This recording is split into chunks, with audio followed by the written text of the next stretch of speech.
Hello and welcome to a pro basketball show with me, Andrew Willett. We're in the midst of WNBA coverage and excited to bring our content to you.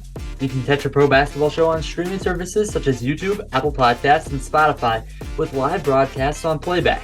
Make sure to follow us at APBShow on social media platforms such as Twitter and Instagram, with more coming soon. Without further ado, a pro basketball show.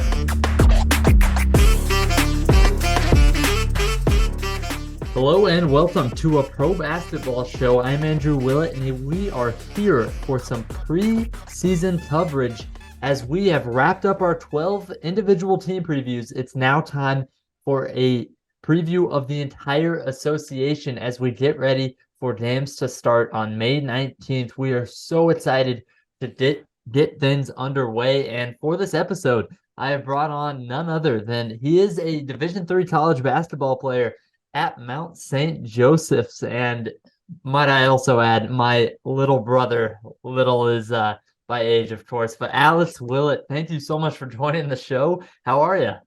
Andrew, I am doing outstanding. I just finished a nice cup of chocolate milk, and I've been throwing as much junk from my room into yours since you are not here. So I'm ready to get this thing started.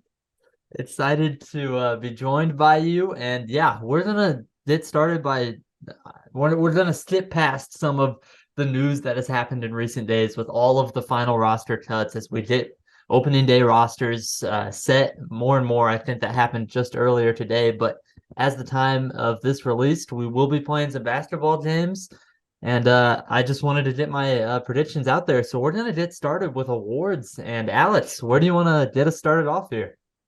Well, first, I wanna see what you think. Who's going to be the most improved player this year?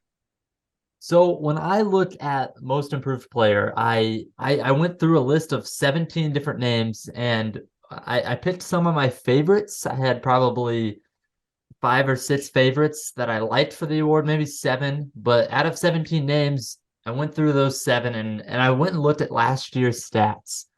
And so when I chose players for most improved player, I looked back at last year to see how much better can they actually get, because a player like Melissa Smith, who I was very high on over with the Indiana Fever, actually had a really solid season, like nearly 14 points, 8 rebounds last season. Well, I think she's going to have a fantastic year, really improve a lot. I saw that through the preseason that I was able to go watch here in Indiana. But I just don't think that her stats are going to be indicative enough to go claim an award like most improved player.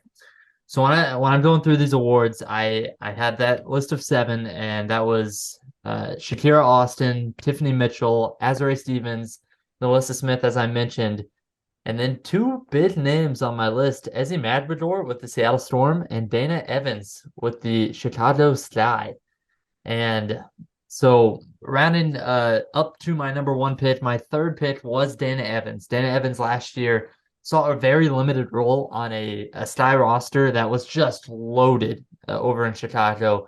Now all of that talent is gone. I think she's going to have a huge role. Marina Mabrey obviously acquired via trade, likely to start at point guard, but I think Dana Evans, whether she's off ball off the bench or running the second unit, is going to have a lot more opportunity. We saw it in her first game with Chicago last year without Courtney Vandersloot. I think stepping into this year, she's going to make a great pick for this award. I have her at 3rd. And second, I think Shakira Austin is obviously someone that I'm very close with, having worked for Monumental last season. And I think she is just going to continue to be otherworldly, as we heard about in our Washington Mystics preview with Jen Hatfield. She talked about how much better she looked overseas, being able to be that lead player. And I think stepping into this season, she is going to have to round back into form to fit properly with this Mystics team. But I think they're going to let her try some new things. And as Jen Hatfield told us, Coach said, hey, she averaged nearly 10 points per game last season. they're going to try and run maybe 3, 4 more plays for her. That's not going to be a Mhm. lot more to get her up to around 15 points per game and really in prime position for this award. Well, I definitely remember watching a couple games with you as you were reporting on the Mystics, and I think that going alongside with Deladon, those two could work very well. I like that pick. And I mean, just her size, and like you mentioned, the pairing of those two with their combined size down low. I think Shakira Mhm. Austin should challenge for a defensive team spot this season. I don't know that she gets it because of all of the talent that Washington has on the defensive end, but the number one defense was Washington last season. I think she could enter that while also improving a lot in the offensive side of the ball. Definitely. And then my number one pick for this Most Improved Player award is probably a consensus pick. It's Ezzy McGregor. And she's out in Seattle, where kind of similar to Chicago, obviously very similar, lost a lot of talent. No Sue Bird, no Tina Charles. Tina Charles, who did step in and take the starting spot from Ezzy McGregor after an amazing start to the season that Ezzy had last season.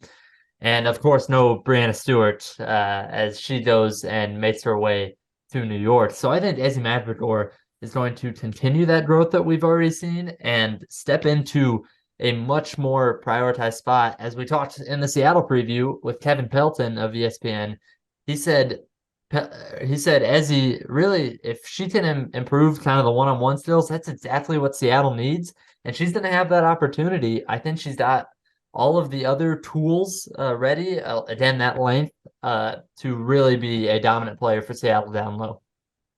Definitely. I'm a big fan of that pick. I know that she averaged top of the league in blocks per game. So definitely a threat on defensive end. We'd like to see that improvement for offensive, and she can get that done. Well, last And year, an all defensive second team member. yeah, exactly. So our next category that we're going to cover is the sixth person of the year. Andrew, what are your thoughts on that?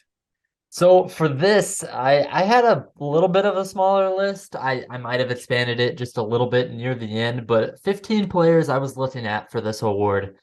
Because obviously it's a loaded league. That's the conversation right now across Twitter. It's going to be the conversation until games finally get rolling.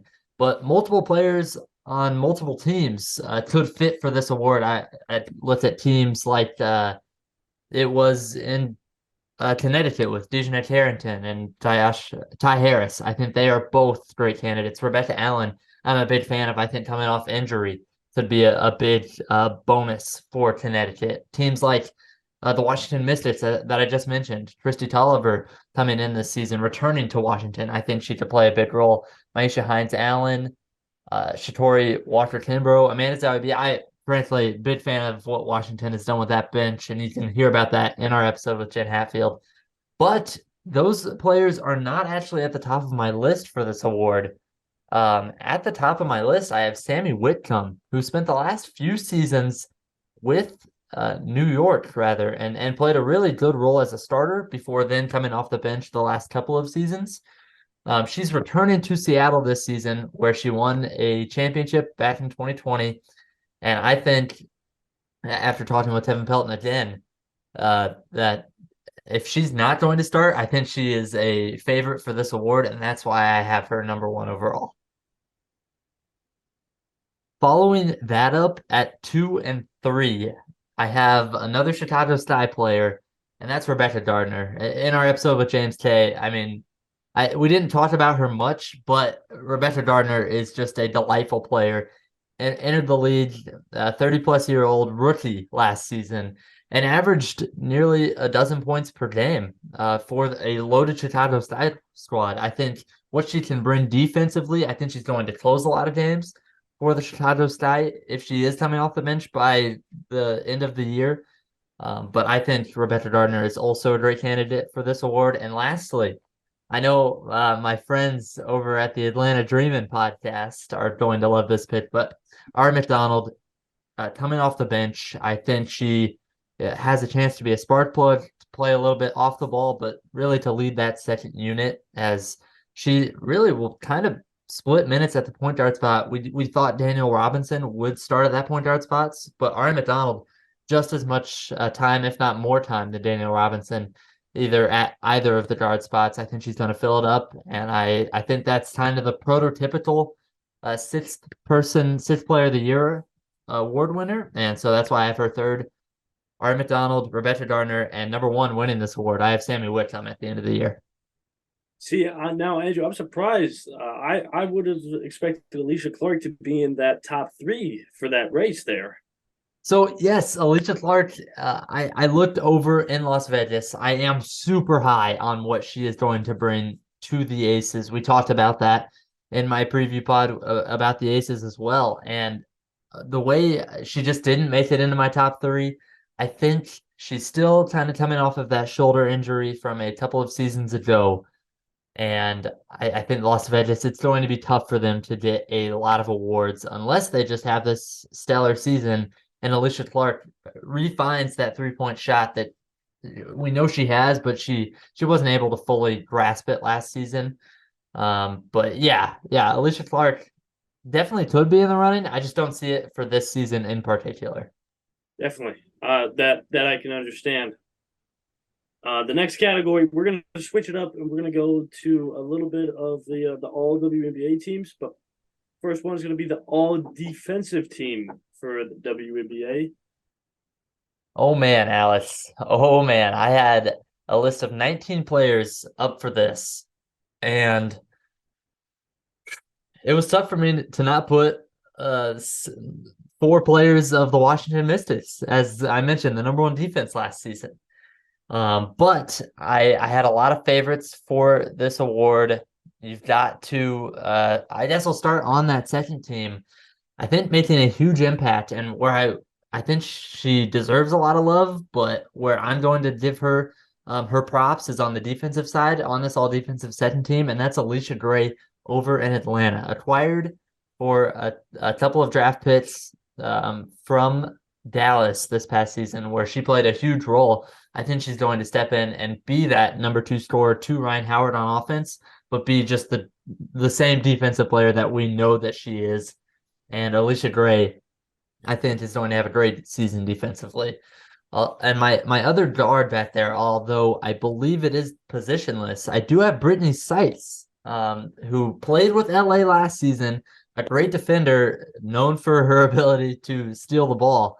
But Brittany Sykes moves to Washington. I think she fits seamlessly into that defense, replacing Alicia Clark, maybe lacking a little bit of size, but ready to take the other team's best perimeter player for sure, joining several players who could step up onto that list for Washington. But I think Brittany Sykes is going to, I see no reason why she doesn't continue to have the defensive success in Washington that she had in LA. I think for that, she is deserving of that all defensive spot, and that's where I've got her. And then to round out this top three, I'm going to go with two kind of no-brainers. They've been all over the place for the all defensive teams in the past, and that's Brianna Stewart, who is a top three candidate for Defensive Player of the Year every year, and then Candace Parker, who easily is the same over a long career. I think that Las Vegas will be very good this year. I think Candace Parker is able to claim a spot in that because she just is that impactful and that good of a defender, able to switch out as well as kind of command a defense that is already very good, being demanded by Asia Wilson. But that's four on my defensive second team. My fifth is actually going to come as a little bit of a surprise, I believe, but Azurá Stevens. I am huge on Azurá and her ability. Again, kind of log-jammed back on that Chicago Sky team. She's now traded to the Los Angeles Sparks, and I think that Kurt Miller over in LA now, as opposed to Connecticut, is going to take great advantage of Azurá Stevens, just her ability to move her feet as well as space the floor on offense, but use her length as a rim protector on defense. I think Kurt Miller is going to have a lot of fun with the bigs, pairing Azurá Stevens with Nneka Ogwumike on the defensive side of the ball. We've seen him play double bigs very often. I think she's going to have a great season. And frankly, I was high on her for Defensive Player of the Year, as I already mentioned, Most Improved Player. So that's my defensive second team. Word. First team, and to no surprise, is also going to have my defensive player of the year. It's one of these five players for you. But Ariel Atkins, who entering her sixth season has made 5 all WNBA defensive teams in her career. Ariel Atkins is a no-brainer on this list. She has done it all. I think she is the second Mystic to make this all-defensive team, as that roster has the capability to still be that number one defense and be deserving of those spots. And that's where I'm also going to bring in Natasha Cloud, the point guard, the point of attack for Washington. And I think Natasha Cloud, I mean, I am super high on what she does on the offensive end.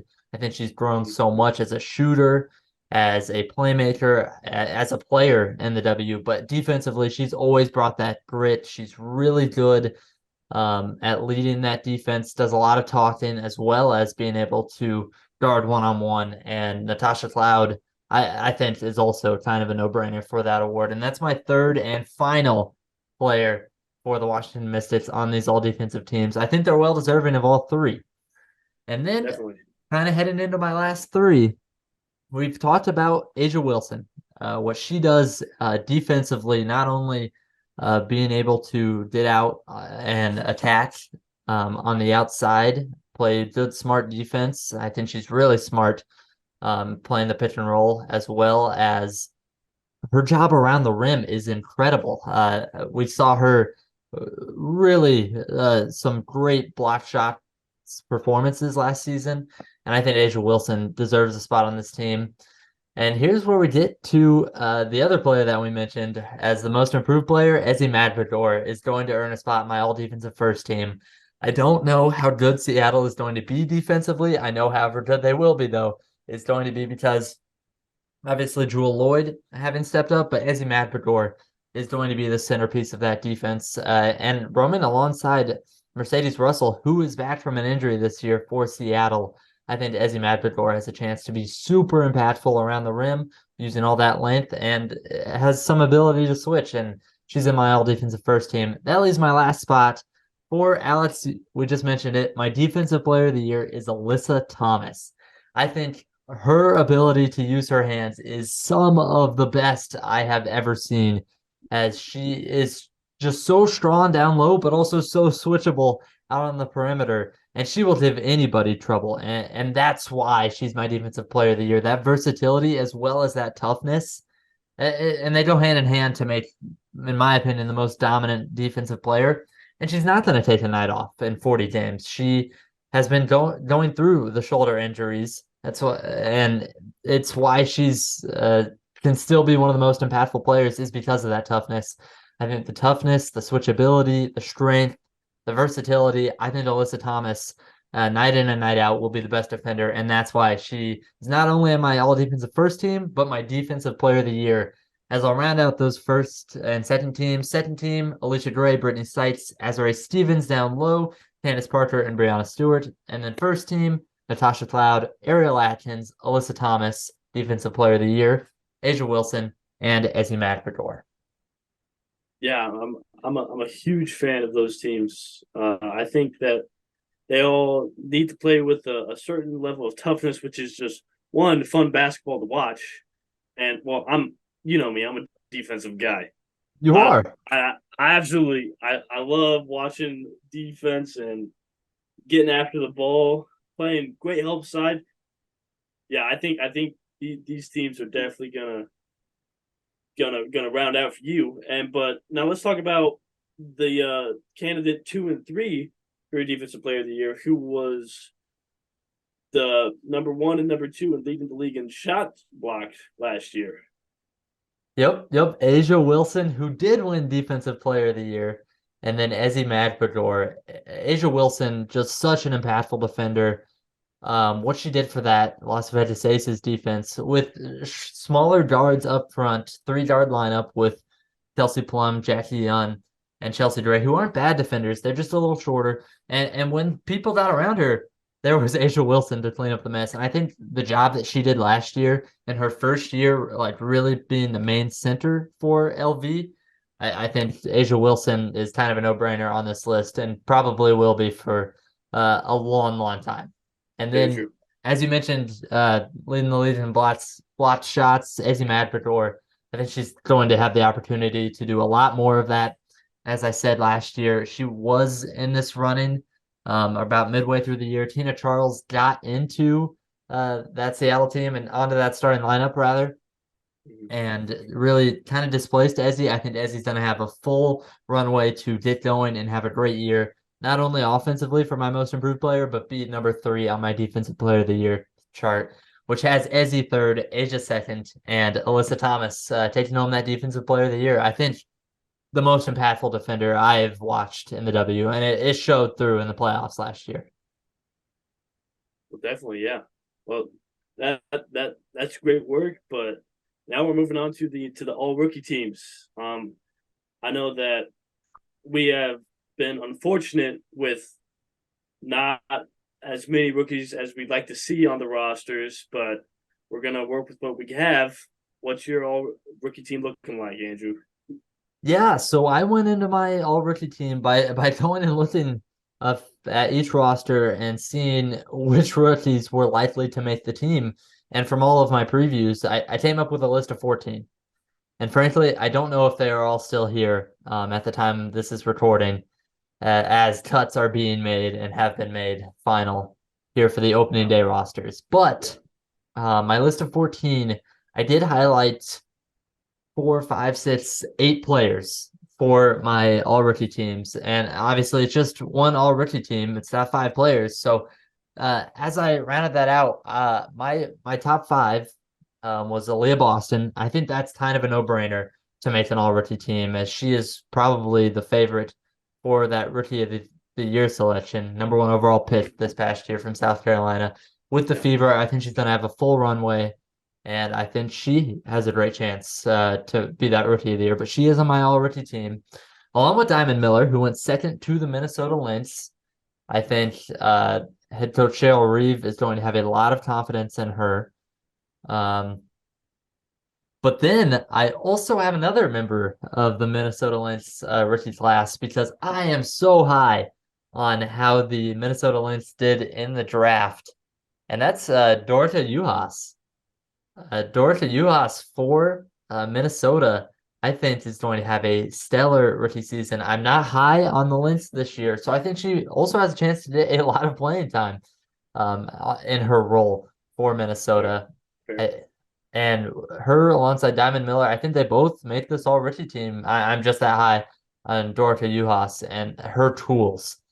And rounding out this lineup, I did struggle with a few names. Zaya Cook, I think, could have a chance to be good out in LA, especially because I think she could get a lot of playing time for Kurt Miller's Los Angeles Sparks. And then Lou Lopez, Seneschal, Haley Jones. Everybody knows I'm super high on Haley Jones, but I actually went with another Atlanta Dream rookie, and that's Letitia Amahir. And I think Leisha, excuse me, Amahir is going to be really, really good on this Atlanta Dream team. I think has a chance to, as we talked about in the Atlanta Dream preview pod, has a chance to step into the starting lineup at some point and potentially play some key minutes. While I think more a player like Haley Jones, who I am very high on, is going to need a little bit more time to just develop. And then lastly, my 5th spot on the all rookie team, I mentioned Zaya Cook, Lopez, Seneschal, but I ended up going with Maddie Segrist. I think from what I watched in the preseason, no Diamond to Shields for a long time throughout this season, down with a knee injury. I think Maddie Segrist, they're going to need her shooting. I think they're going to rely on her a little bit this season. That's what I saw in the preseason game I went to against the Indiana Fever. And I think as long as she is able to settle in at some point, I think could play a really big role on Dallas as they, again, forge for the playoffs, trying to find the right core around Arike Dumbawale. And so my all-rookie team, Aaliyah Boston, Maddie Segrist, Diamond Miller, Leisha Am I Here, and Dorota Juhas. Andrew, I'm loving those picks, but the one that stands out, and I'm pretty sure, as you said, is going to be the the runner for the rookie of the year is Aaliyah Boston, number one overall pick.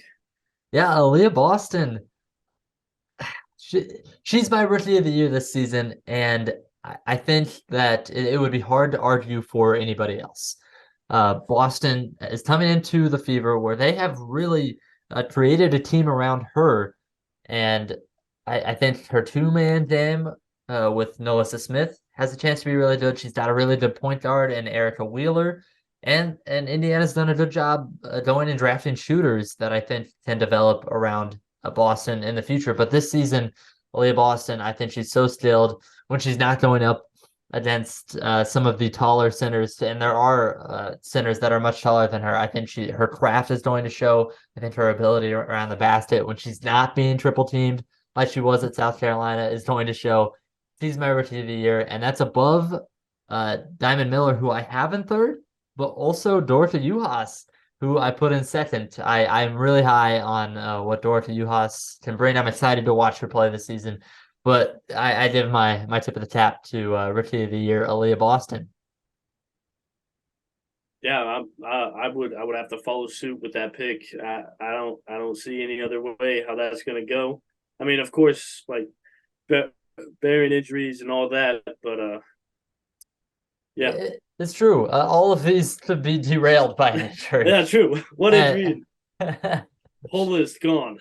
And that's why on a Pro Basketball Show, we're going to update everybody throughout the season, both on the podcast and on our social media at APBShow with weekly awards picks from me as just kind of to keep tabs on how we've done in the season. I think that's going to keep me really ready for the end of the season to have my final awards ballots to know who is really deserving. But that's what we're doing over here.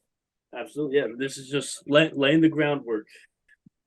That we are, and some predictions to see how far off we will be in about 2 or 3 months. Okay, well, on to the next one, which is the Executive of the Year. Yeah, what are your thoughts on that? We start to get away from the players and into some more top-level front office types, and I think this one is a pretty obvious award, but I will take it from 3 all the way up to 1. There were 5 teams I thought like maybe their executives could be up there. And I think the 2 that didn't make the cut, the Indiana Fever, as well as the Minnesota Lynx. I already mentioned how high I am on the Minnesota Lynx draft. I don't think they did a lot in free agency. Obviously, Tiffany Mitchell could come in and play a huge role. And maybe Minnesota does surprise this season, and Minnesota can be up there. Tiffany Mitchell did have a good preseason. And then like I said, I'm so high on their draft picks. They had 2 that definitely made the roster. Taylor Suley, of course, was another good selection. But Minnesota did not make my top 3, and Indiana came in next. I think Lynn Dunn has done a phenomenal job over in Indiana, returning to the Fever and then running this franchise. I think she's picked a great coach in Christy Sides. I think done a great job going out and drafting players. But just couldn't make my top 3 as we'll go up. And we kind of went with 3 teams who I think are going to be in the top 4 at the end of the season. Number 3, I went with Mike Thibault and Washington. Mike Thibault stepping away from coaching. His son steps into the spot after 10 years as his assistant, but Mike Thibault steps into a general manager position. And I think what he did, losing Alicia Clark is tough, but bringing in Brittany Sykes is a fantastic replacement. I think the trade of the number 4 overall pick this season for 2 future picks, a second and a first-round pick, was also smart. And I just think this team is going to be really good. I think he's reloaded this bench with the signing of Chrissy Tolliver and Amanda Zowie B coming off of a year of not playing. I think she's going to be really impactful. They will be really impactful off the bench, backing up the 2 bigs that we've already mentioned. And I just think Washington is going to be very, very good. I'm excited to see what they do this season. And that's why I have Mike Thibault finishing 3rd. He could very well win the award, though. And same goes for my 2nd place, which is the team over in Connecticut, the Sun. I think Jennifer Rosati and Darius Taylor are very deserving of this award for Connecticut. And I know what you're thinking, Alex. You lose a player like Jonquel Jones, you trade her, and the return isn't overwhelming for a former MVP. Yeah. But what happens, I think, is that it opens up a lot of space for Connecticut's bids. As we know, they had a slot down low, as we talked about with Nathan Snell on my Connecticut Sun preview. They had a slot down low where Jonquel Jones was fighting with Bree Jones and Alyssa Thomas Yeah. and DeWanna Bonner as well. And I just think uh, obviously it hurts a lot to lose a player like that you drafted, that you developed, that you saw grow from a sixth player of the year to an MVP. But I think you've got players in there to step up. And I think the players that they did bring back are very complimentary of this roster, where they brought back shooting with Rebecca Allen, a tall forward on the Australian team from New York. Um, but I think Rebecca Allen to play a huge role. I think Ty Harris off the bench running the show after Natisha Heidemann will play a big role for Connecticut. And I think most importantly is Tiffany Hayes. Kind of went under the radar with that move, but averaged 16 points a game last season, struggled with injuries the last 2 seasons. But at her peak, averaging 17.2 points per game for Atlanta, was a lifer down there in Atlanta. I think will make a huge impact on this Connecticut Sun team as kind of more of a win story, because this team also lost Courtney Williams to free agency. And I think Tiffany Hayes has a chance to bring a lot more of that alongside DeWanna Bonner. And I think this team is just going to fit a lot better. And that's why I'm really high on them. I have them finishing as the fourth seed, but give them Jennifer Rosati and Darius Taylor a lot of credit for how they rebuilt, including losing Kurt Miller. But I think Stephanie White's going to do a good job, and I think that team has a great chance. And lastly, in my executive of the year pick, like I said, I think this one's a little bit obvious, but Jonathan Kolb and the New York Liberty, how could you beat the job that he did? I don't even know how much he had to do with it. Well, I Because mean, whatever you get, Bree Stewart. I mean, well, come on. not only that, but you move on from key players who deserve a lot of credit in Crystal Dangerfield and Definitely, Natasha yes. Howard. They deserve a lot of credit. But when you can trade those two and a pick and just go get Jonquel Jones early in the offseason, Oh my god.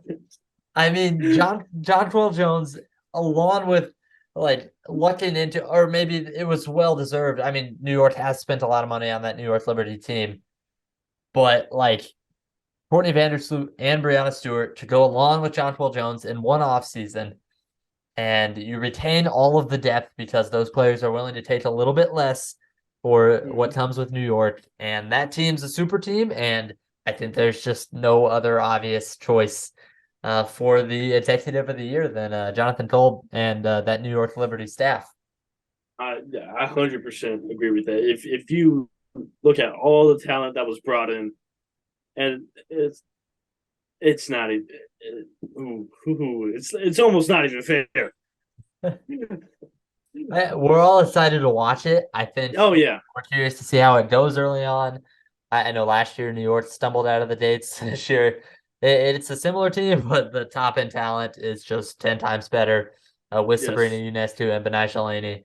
And the depth is still there. So we will see what they're able to do. But yeah, excited about what New York put together. And I think that's why they did executive of the year. absolutely.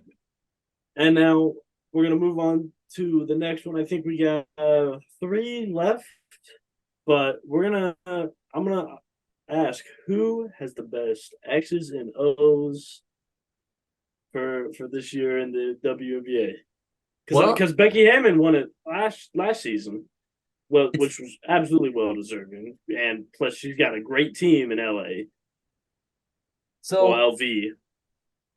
yeah, it's true. It's true. I think, and what's happened recently in the news for Becky Hammond hurts her and her chances to win this award again, as well as the addition of Candace Parker makes it a little bit tough. But she Yeah, still is up there in my Coach of the Year award winner because, like you said, the S's and O's, her ability to get the best out of her players and to talk with them. Obviously, you go win a championship in your first season running the helm over in Las Vegas, and it's uh, impressive. yeah, I mean that's just well worthy of deserving that award, especially going and getting the number one seed during the regular season. Because frankly, this is a regular season award. But I started to look at Coach of the Year, I had five teams because it's all about kind of the storylines that are going on. And I think I looked at teams that I felt could overachieve this season. I looked at teams that I thought would just do really well. And a couple of coaches that I left off my top three for Coach of the Year. James Wade over in Chicago. I'm not sold on what he can do. I'm curious about his work as a GM in the offseason. And then I think as the head coach of this team, I just don't know how good Chicago will be this year. He got left off my top three.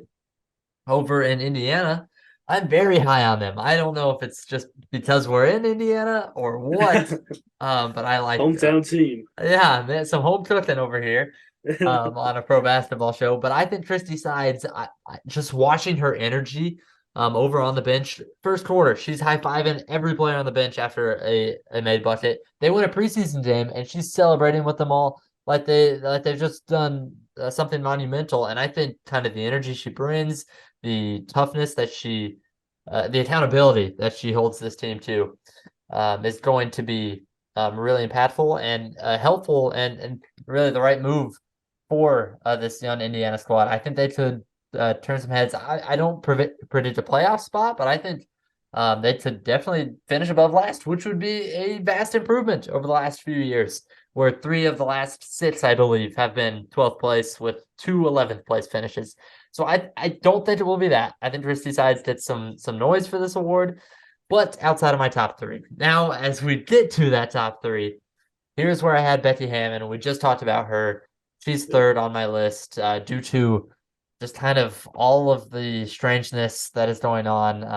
Obviously, the um, investigation with the WNBA and their findings, but now she is denying them. And so I don't know. It doesn't come across great. It's not good for Becky Hammond's reputation by any means.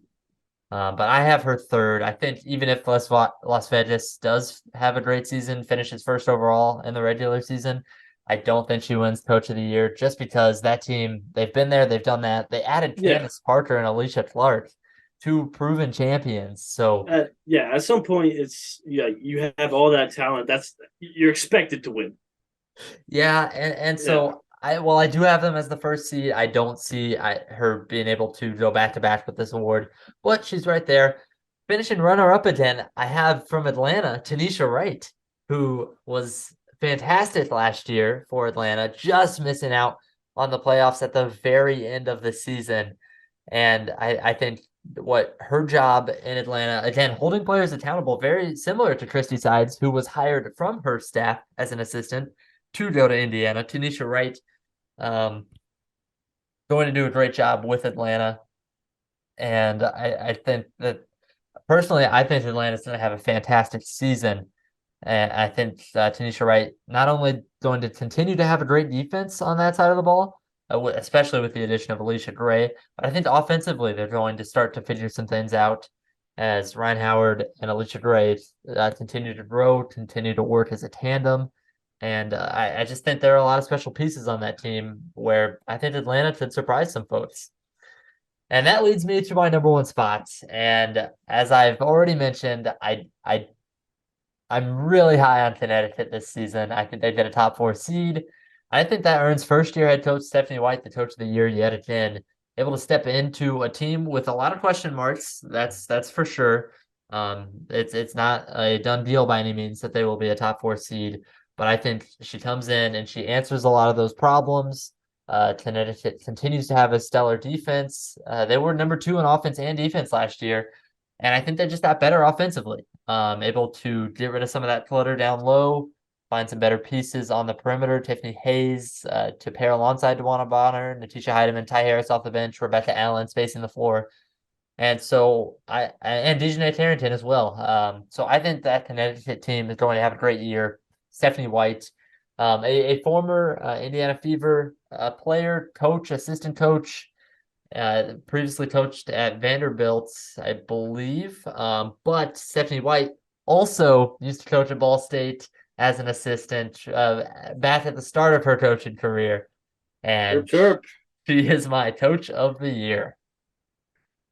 Okay, yeah. I mean, I remember I've listened to a few of the preview pods, and a lot of compliments were given to these coaches. So I think that anyone could take this for sure.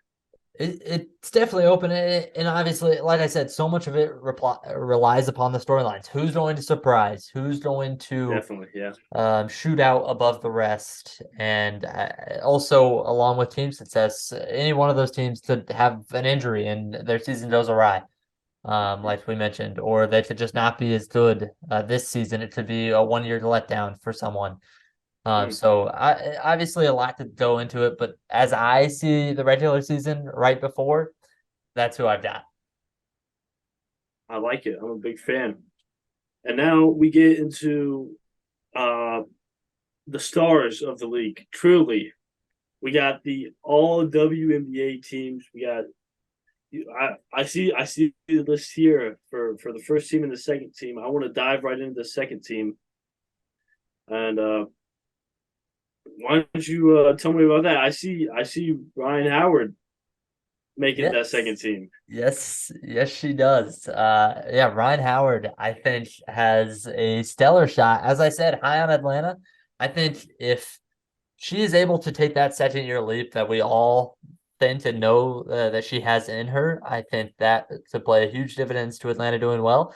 And if Atlanta does well with her doing that, I think she very well could earn a spot on this first team. She's a future star in this league. What she can do on the perimeter, creating her own shot, but if she can open that up even just a little more, knock down a few more shots, get to the rim a little bit better, as well as able to create for team. It's going to allow her space to create for teammates and make this team even better.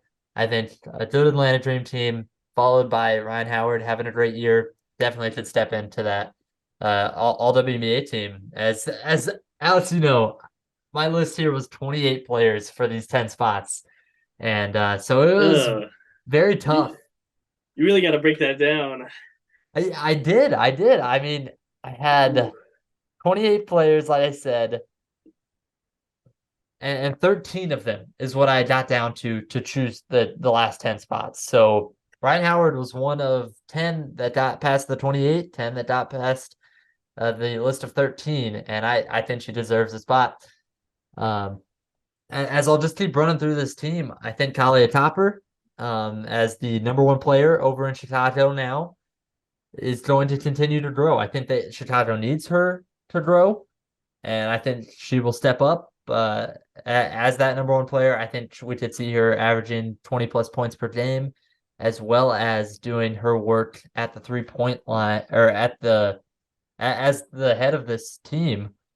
Um, and I think they're going to rely on her. I think that's going to cause her to step into that superstar role, hopefully, that we get to hopefully, see.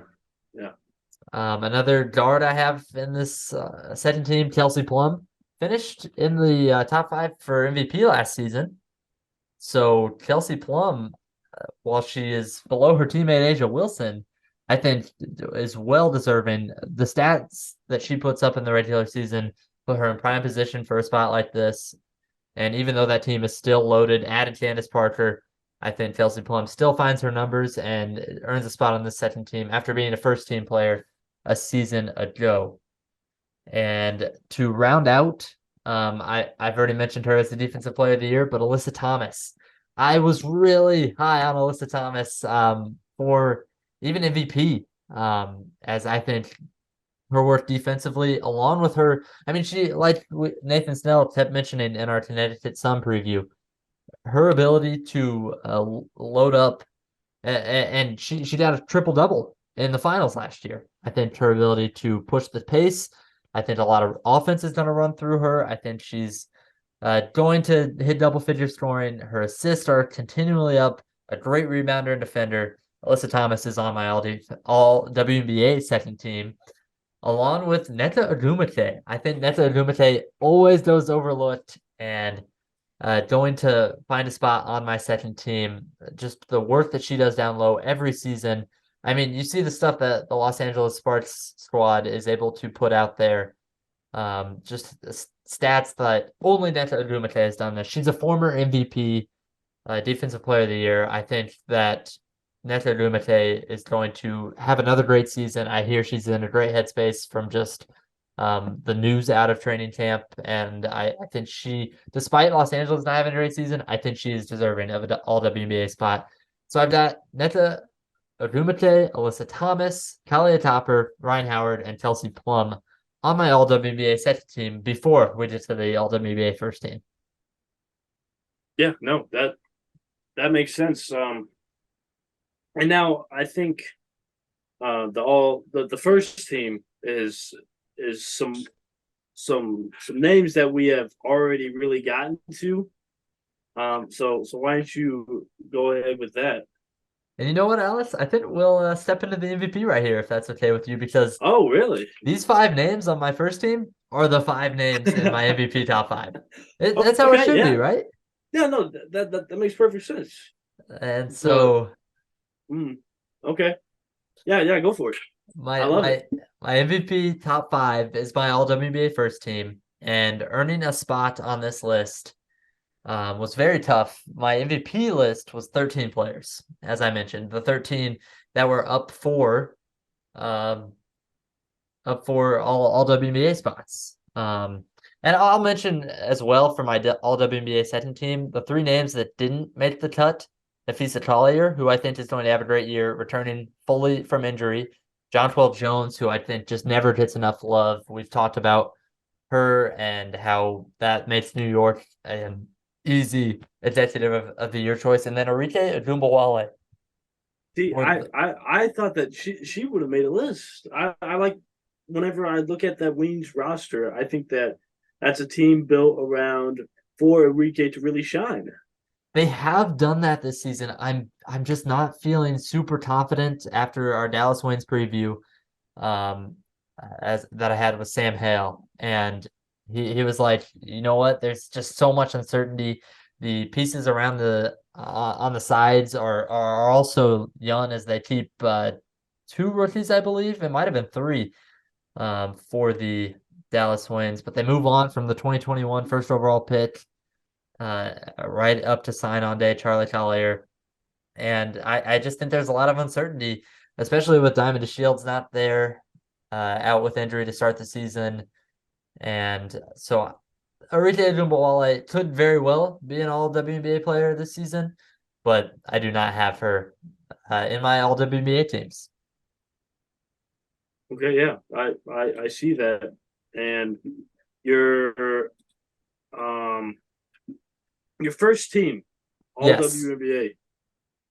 There is one name that is not in the MVP race. Oh, really? Let me go back and check that because I am seeing Drew Lloyd in this first oh, team. well, Jewel Lloyd was someone that I gave a lot of thought to. Yep, okay. She is in my we'll just do all WNBA first team then. Jewel Lloyd. Okay, yeah. Jewel Lloyd at the top.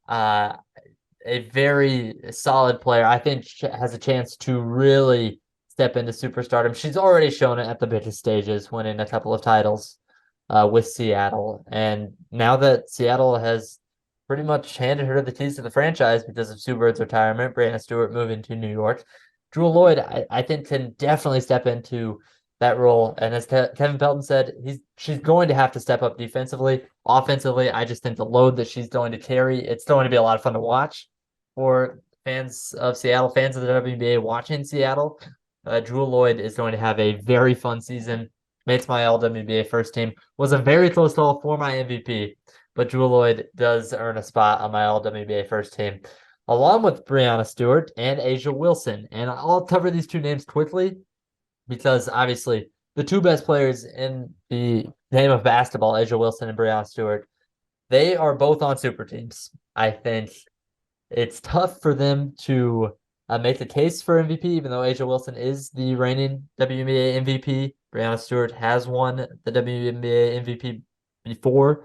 I think each of them are unlikely to win this award, although I do think they will be in the running just because of the talent on their teams. But they also make my LWBA first team with Jewel Lloyd, leaving two spots And this is where I get to my MVP frontrunners, Alex, Hmm.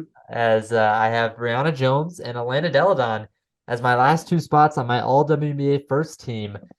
And Brianna Jones, I think, for her case for stepping into the All WNBA first team, a lot of space opened up down low. Alyssa Thomas is going to use a lot of that. But Brianna Jones also has the ability to space.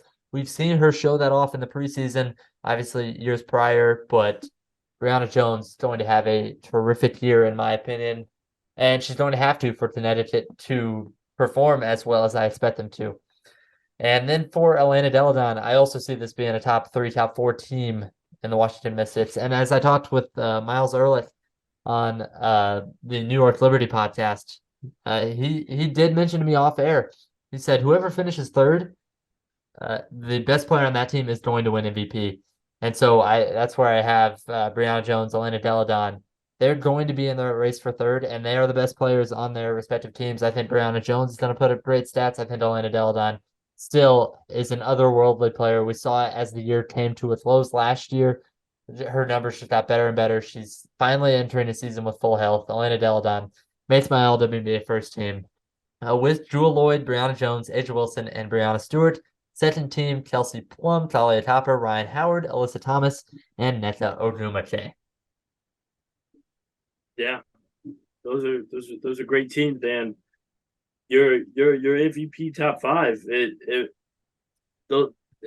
makes sense having, because those two stacked teams in on both the East Coast and the West Coast. It's a great place for Brianna Jones and Elena Deladon to slide in with their team at that third spot, third or fourth, and it's just who's going to be more valuable, who gets the votes. Exactly. And this was one I struggled too because I think Alyssa Thomas is like as impactful as Brianna Jones, if not more. But I think Brianna Jones is going to have those stats, have that storyline as already winning a sixth player of the year, winning a most improved award. I think she can add to that total with an MVP this season. She is up there in my running. The players I cut out for my MVP, Neto Dumate, let's see, Jewel Lloyd, even though I think she is an All WNBA first team, she was nearly in my top five for MVP. And then that got us to our top five, where, like you said, Brianna Stewart is fifth. And this will tell you where I went. Alyssa Thomas, fourth. Aja Wilson, third. And that takes care of the two super teams and shows you where I stand with Brianna Jones and Alyssa Thomas for Connecticut. My MVP, we'll step right past the runner up, is Brianna Jones for the 2023 WNBA season. I think that her stats, I think that her improvement on the floor this year, I think her stepping onto the scene for a Connecticut team without Jonquel Jones as the main center down low, Brianna Jones is going to show out. And I think Connecticut's going to be very good this year. I have her taking away that MVP, followed closely behind by Elena Deladon, who, again, just puts up numbers and scores in ways that are just so impressive. A very impactful defender as well, Elena Deladon. If Washington has that type of season, very well to win her second career MVP as a former MVP. But I do go with the player who I think will have some more storylines, having not won an MVP before, stepping up and up and up on the roster of Connecticut. Brianna Jones is my MVP for the 2023 WNBA season. That's a great pick, and it's almost like finally out of the shadows of Jonquel, and maybe it's just a great system for those bigs to shine. Connecticut's been that type of place over the years, and like you said, Jonquel goes and gets that MVP. Alyssa Thomas returns from injury after Jonquel gets that MVP, and she still is continuing to be a great player. It forces Brianna Jones to the bench last year, where she goes and is not only a sixth player of the year, but is an all-star while being the best backup in the league. And I think very highly of Brianna Jones. I think the rest of the league does as well, and that's why I've got her as my MVP. That's a great choice. And And now, that about wraps up our awards here, Alex, as we get into kind of some fun predictions at the end of the year. I kind of wanted to give you the opportunity to go first. We've had a lot of talks recently about New York versus Las Vegas. First and foremost, do you think that is who gets to the WNBA finals, or do you think it's more likely that someone from the field steps in and plays one of those teams, or two teams from the field? I don't think like as of right now, like preseason, looking at both the rosters, you can't not go with both of those. They have to be coming out on top. I feel the same way, Alex. And I don't know if you want to go first with a finals MVP, therefore declaring who your finals winner will be, or if you want me to go first. But I had the Aces and the Liberty in the finals as well. Yeah. I'm not sure because I think that overall, I think that the Liberty would top the Aces in a finals matchup. Hey, it's And very close. yeah. I mean, it's almost like a flip of a coin, and like either way, it could go either way because both of those teams just Two outstanding. uber talented rosters with five Yeah, all-stars in the starting lineup for each. yeah. Five players who have been all-stars are starting for each squad. All right, Alex, I will go first here. My Okay, finals yeah. MVP is Asia Wilson. I think she gets her Mm. first finals MVP. I think the Las Vegas Aces go back to back, and Asia Wilson, instead of Chelsea Gray, able to find a little more space for herself, do a little more damage in the WNBA finals, earn her first MVP with Candace Parker alongside. And I think the Aces, as the reigning champs, they had Candace Parker, Alicia Clark. I think they just got better. I have to stick with them for right now, and that's my finals prediction. That's why they're number one in my power rankings. No, that it's a that's a great pick. I can't fault you at all for that. But I think I would go the other way and have New York over the Aces, Can't and then blame I you. think I think I go with Bree Stewart as the MVP. I mean, she's the top dog on that roster, and I think that she would just dominate. She's coming for redemption after Asia Yeah, Wilson knocked her out last season. yeah. I think that's very fair. And the roster around, Alex, we've talked about it. Just like New York, like player for player, might have the better roster. Mm-hmm. But I take that championship pedigree. I think Las Vegas has something on their shoulder this season. And while it's going to be a very fun finals, if both of those teams do end up getting there, that's where I'm going right now. Okay, those are some great predictions, and now we can go into your first power rankings of the WNBA season. Yep. While we are still in the preseason, I wanna hear about that. And of course, we know what 1 and 2 are That we from do. from what you just said.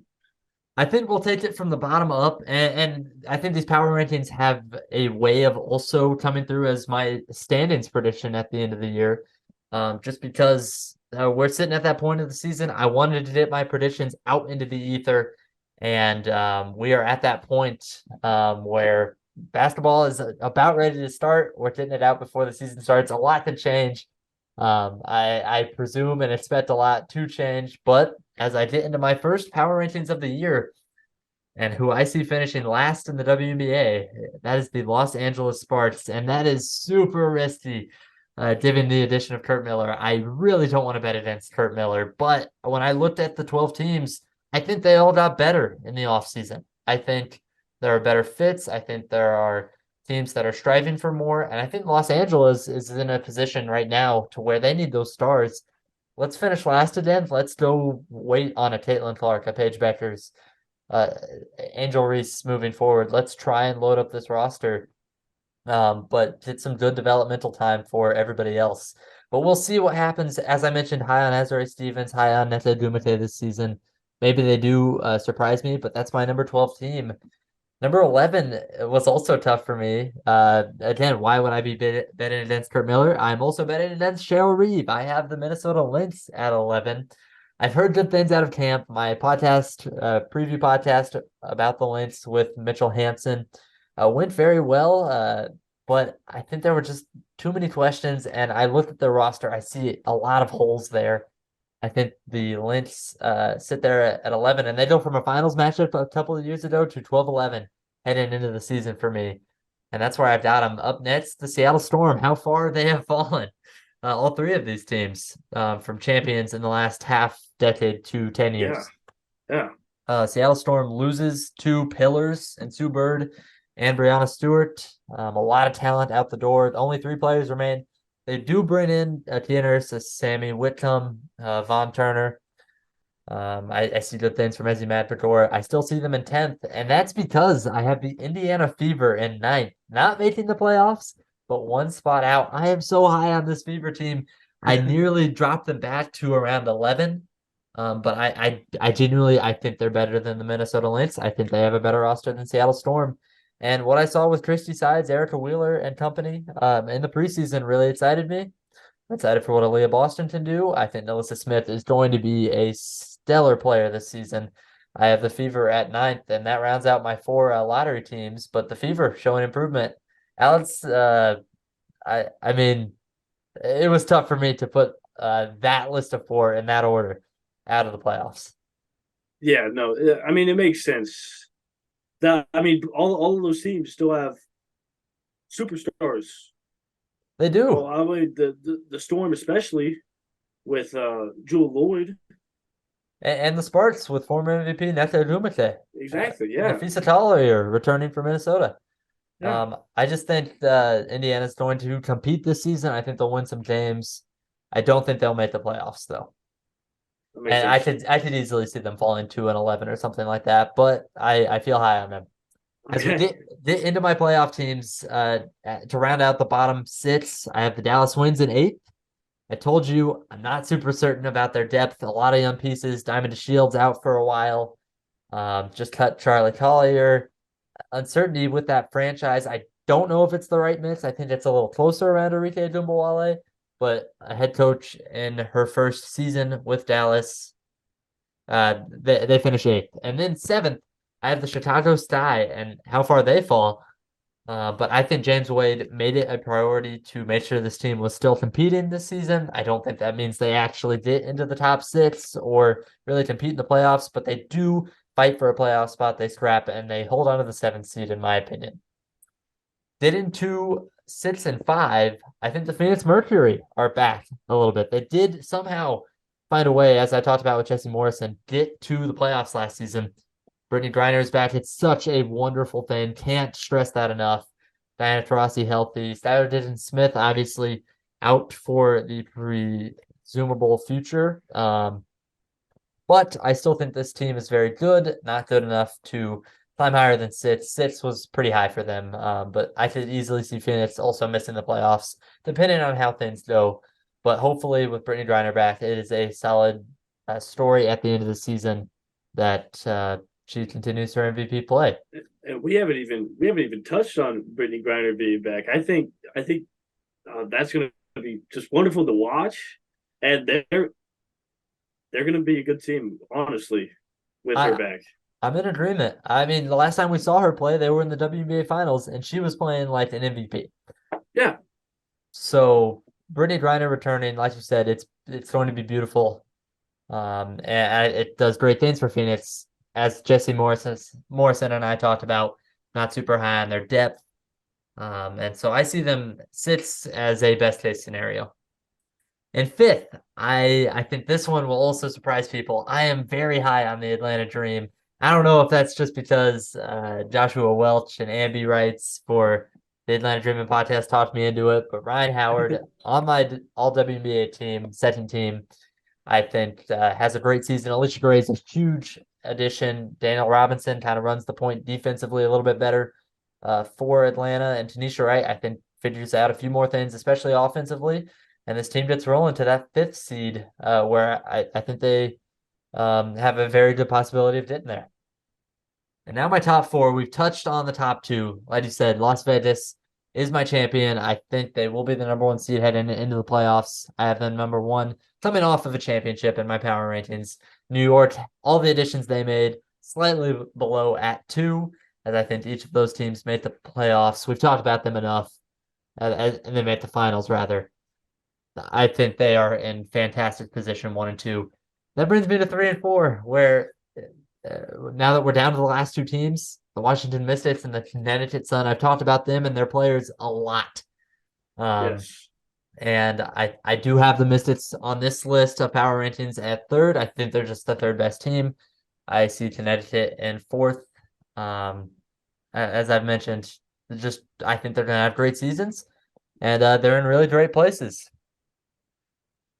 Yeah, this is a great list. It stacks up well with all the rosters, the coaches that you've mentioned.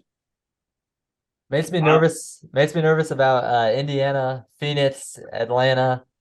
But that's where I see it stacking up. That's my first power rankings of the year as we get ready for the WNBA season. My Which is so soon. It is so soon. I'm so ready to watch. I can't wait to get some W going on, Alex. And Alex, thank you so much for joining me on this show because I really wanted to get those takes out. I appreciate you taking the time. Man, it's always a joy talking basketball with you. So thank you for having me on. Any last words as we head into the 2023 WNBA season? Ooh. I'm gonna say go Fever. I'm full rolling on their draft picks. Go Leah Boston. Go Fever. I'm ready. I love it. I love it. We're excited for the WNBA season. Brianna Jones is my MVP. All the awards we just talked about. And the Las Vegas Aces, I see them winning it all at the end of the year. Alex, again, thank you so much for joining the Pro Basketball Show. Absolutely. It was a joy. Thank you. Thank you so much for tuning into a Pro Basketball Show. You can catch a Pro Basketball Show on streaming services such as YouTube, Apple Podcasts, and Spotify with live broadcasts on playback. Make sure to follow us at APBShow on social media platforms such as Twitter and Instagram with more coming soon. Until next time, I'm Andrew Willett. Thank you for tuning in.